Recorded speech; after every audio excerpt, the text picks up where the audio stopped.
Il me tarde surtout de rejoindre Madame de Virteville. Toujours avec cette jeune personne. Toujours en pensée, le plus souvent avec elle, en temps de paix. N'êtes donc pas pressé de retourner au front.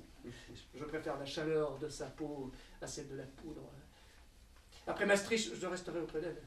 Elle a su me dompter. Vous, qui courriez de conquêtes en conquêtes, qui ont failli vous mener à la mort plus d'une fois.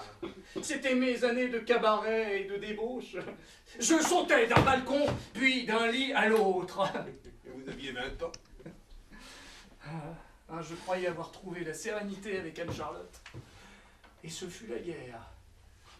Mais un jour, alors que je n'attendais plus rien de l'amour, alors que je devenais un intrigant à la cour, Madame de Virteville m'apparut tel un ange libérateur. Je veux rester auprès de cet astre purifiant jusqu'à la fin de ma vie. Vous voici devenu poète. Et ce sera le dernier titre dont je me parerai.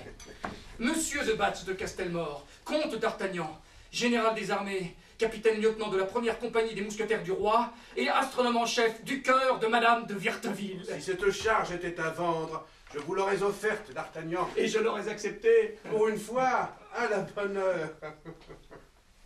Vous avez de la chance. J'aimerais tant revoir Madeleine. Elle me manque. Elle m'a témoigné tant d'amour durant toutes ces années. Elle aurait pu partir avec sa fortune pour n'importe quel duc et me laisser dépérir. Non. Elle est toujours là. La fidélité est une des vertus de la vieillesse. Madeleine a toujours aimé. Je ne parlais pas d'elle, mais de vous. Il fut un temps où vous aviez quelques maîtresses, il me semble. Si peu. Le temps d'une saison. Toutes ces belles préféraient finir auprès du jeune Louis, comme toujours. Il y a du changement chez nos courtisanes. Le roi a délaissé définitivement la Montespan. Au profit de l'Ascaron. Exact. Un pou chasse une puce. D'où une certaine tension entre ces dames. Après la guerre des terres, voici la guerre des sexes. Et nos courtisans, que deviennent-ils? Oh, ils s'ennuient, monsieur. Versailles a perdu un de ses plus beaux artistes qui divertissait tout le monde dans ses comédies. Ne me dites pas que Molière... Fluxion. Ça me peine. Cet homme avait du talent.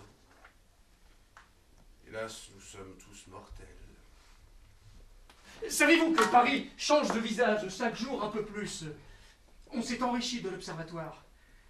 Et la promenade de la Reine est prolongée dans sa perspective au-delà des Tuileries. Puissiez-vous revenir dans ce nouveau Paris avec les honneurs de la guerre sous un tonnerre d'applaudissements. Vous serez nommé duc et vous ferez un enfant à Madame de Virteville. Que Dieu